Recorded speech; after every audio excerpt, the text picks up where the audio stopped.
जय हिंद, वंदे मातरम साथियों। आज के इस क्लास में हम लोग देखने वाले हैं जीके जीएस के जितने भी इम्पोर्टेंट क्वेश्चन हैं वो सारे क्वेश्चन को आज हम इस वीडियो में देखने वाले हैं, जो कि आपके सभी कॉम्पिटिटिव एग्ज़ाम में बार बार पूछे जाते हैं। तो आप लोग वीडियो को बिना स्किप किए वीडियो को पूरा ज़रूर देखिएगा। अगर किसी भी क्वेश्चन का आंसर पता हो तो आप लोग हमें कमेंट बॉक्स में ज़रूर बताइएगा। तो आइए हम लोग आज का क्लास शुरू करते हैं और आज का पहला नंबर क्वेश्चन देखते हैं। पहला नंबर क्वेश्चन है, श्रीलंका का पुराना नाम क्या है? श्रीलंका का पुराना नाम क्या है? इस क्वेश्चन का राइट आंसर हो जाएगा ऑप्शन ए, सिलोन। चलिए हम लोग नेक्स्ट प्रश्न देखते हैं। नेक्स्ट क्वेश्चन है, मानव शरीर में कितनी मांसपेशियाँ होती है? मानव शरीर में कितनी मांसपेशियाँ होती है? इस क्वेश्चन का राइट आंसर हो जाएगा ऑप्शन डी, 639 होती है। चलिए हम लोग अगला प्रश्न देखते हैं। अगला प्रश्न है, भारत में भाषा के आधार पर बनने वाला पहला राज्य कौन है? भारत में भाषा के आधार पर बनने वाला पहला राज्य कौन है? इस क्वेश्चन का राइट आंसर हो जाएगा ऑप्शन सी, आंध्र प्रदेश। चलिए हम लोग अगला प्रश्न देखते हैं। अगला प्रश्न है, भारत में आपातकाल की पहली घोषणा कब की गई थी? भारत में आपातकाल की पहली जो घोषणा हुई थी वो कब की गई थी? इस क्वेश्चन का राइट आंसर हो जाएगा दोस्तों ऑप्शन बी हो जाएगा, 1962 ईस्वी में किया गया था। चलिए हम लोग अगला प्रश्न देखते हैं। अगला प्रश्न है, गधों का मेला किस राज्य में लगता है? गधों का मेला किस राज्य में लगता है? इस क्वेश्चन का राइट आंसर हो जाएगा ऑप्शन डी, राजस्थान में। चलिए हम लोग अगला प्रश्न देखते हैं। अगला प्रश्न है, आवश्यक वयस्क मानव शरीर में कितनी हड्डियाँ होती है? यानी मानव शरीर में कुल कितनी हड्डियाँ होती है? इस क्वेश्चन का राइट आंसर हो जाएगा ऑप्शन डी, 206 हड्डियाँ होती है। चलिए हम लोग अगला प्रश्न देखते हैं। अगला प्रश्न है दोस्तों, महात्मा गांधी का जन्मदिन कब मनाया जाता है? इम्पोर्टेंट क्वेश्चन है, तो इस क्वेश्चन को आप लोग अच्छे से याद कर लीजिएगा। तो इस क्वेश्चन का राइट आंसर हो जाएगा ऑप्शन सी, 2 अक्टूबर को मनाया जाता है महात्मा गांधी का जन्मदिन। चलिए हम लोग अगला प्रश्न देखते हैं। अगला प्रश्न है, ओलंपिक खेल कितने वर्ष बाद आयोजित होते हैं? ओलंपिक खेल कितने वर्ष बाद आयोजित किया जाता है? इस क्वेश्चन का राइट आंसर हो जाएगा ऑप्शन बी, 4 वर्ष बाद किया जाता है ओलंपिक खेल। चलिए हम लोग अगला प्रश्न देखते हैं। अगला प्रश्न है, अशोक चक्र में कितनी तिलियाँ होती है? इम्पोर्टेंट क्वेश्चन है और ये बार बार एग्जाम में पूछे जाते हैं। अशोक चक्र में कितनी तिलियाँ होती है? इस क्वेश्चन का राइट आंसर हो जाएगा ऑप्शन सी, 24 तिलियाँ होती है। चलिए हम लोग अगला प्रश्न देखते हैं। अगला प्रश्न है, पृथ्वी की सबसे नज़दीकी ग्रह कौन सा है? इम्पोर्टेंट क्वेश्चन है, तो इस क्वेश्चन को आप रट जाइएगा। ये जियोग्राफी का क्वेश्चन है। पृथ्वी की सबसे नज़दीकी ग्रह कौन सा है? इस क्वेश्चन का राइट आंसर हो जाएगा ऑप्शन सी, शुक्र ग्रह जो है पृथ्वी की सबसे नज़दीकी ग्रह है। चलिए हम लोग अगला प्रश्न देखते हैं। अगला प्रश्न, संसार की विशालतम स्तनधारी जीव कौन सा है? संसार का विशालतम जो स्तनधारी जीव है वो कौन सा है? इस क्वेश्चन का राइट आंसर हो जाएगा दोस्तों ऑप्शन डी हो जाएगा, नीली व्हेल जो है सबसे खतरनाक है। चलिए हम लोग अगला प्रश्न देखते हैं।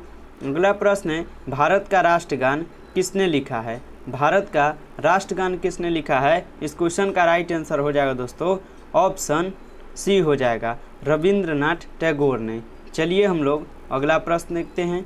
अगला प्रश्न है, जापान की राजधानी का क्या नाम है? जापान की राजधानी का क्या नाम है? इस क्वेश्चन का राइट आंसर हो जाएगा ऑप्शन सी, टोक्यो। चलिए हम लोग अगला प्रश्न देखते हैं। अगला प्रश्न है, अटाला मस्जिद कहाँ पर स्थित है? अटाला मस्जिद जो है कहाँ पर स्थित है? इस क्वेश्चन का राइट आंसर हो जाएगा ऑप्शन ए, जौनपुर में स्थित है। चलिए हम लोग अगला प्रश्न देखते हैं। अगला प्रश्न है, भारतीय राष्ट्रीय कांग्रेस के प्रथम महिला अध्यक्ष कौन थी? भारतीय राष्ट्रीय कांग्रेस के प्रथम महिला अध्यक्ष कौन थी? इस क्वेश्चन का राइट आंसर हो जाएगा ऑप्शन सी, एनी बेसेंट थी। चलिए हम लोग अगला प्रश्न देखते हैं। अगला प्रश्न है दोस्तों, रेडियम किस खनिज से प्राप्त की जाता है? रेडियम जो है किस खनिज से प्राप्त किया जाता है? इस क्वेश्चन का राइट आंसर हो जाएगा ऑप्शन सी, पिच ब्लेंड से किया जाता है। चलिए हम लोग अगला प्रश्न देखते हैं। अगला प्रश्न है, भारत के प्रथम उपराष्ट्रपति कौन थे? भारत के प्रथम उपराष्ट्रपति कौन थे? इंपोर्टेड क्वेश्चन है दोस्तों। तो इस क्वेश्चन का राइट आंसर क्या हो जाएगा? ऑप्शन डी हो जाएगा। डॉक्टर सर्वपल्ली राधाकृष्णन जो थे भारत के प्रथम उपराष्ट्रपति थे। चलिए हम लोग अगला प्रश्न देखते हैं। अगला प्रश्न है, भारत के प्रथम प्रधानमंत्री कौन थे? वेरी इंपॉर्टेंट क्वेश्चन है दोस्तों। इस क्वेश्चन को आप लोग अच्छे से रट जाइएगा। भारत के प्रथम प्रधानमंत्री कौन थे? इस क्वेश्चन का राइट आंसर हो जाएगा ऑप्शन बी, पंडित जवाहरलाल नेहरू जी थे। चलिए हम लोग अगला प्रश्न देखते हैं। अगला प्रश्न है, पाकिस्तान की राजधानी का क्या नाम है? पाकिस्तान की राजधानी का क्या नाम है? इस क्वेश्चन का राइट आंसर हो जाएगा ऑप्शन सी, इस्लामाबाद। चलिए हम लोग अगला प्रश्न देखते हैं। अगला प्रश्न है, राजस्थान का प्रसिद्ध भोजन कौन सा है? राजस्थान का प्रसिद्ध भोजन कौन सा है? इस क्वेश्चन का राइट आंसर हो जाएगा ऑप्शन सी, दाल बाटी चूरमा है।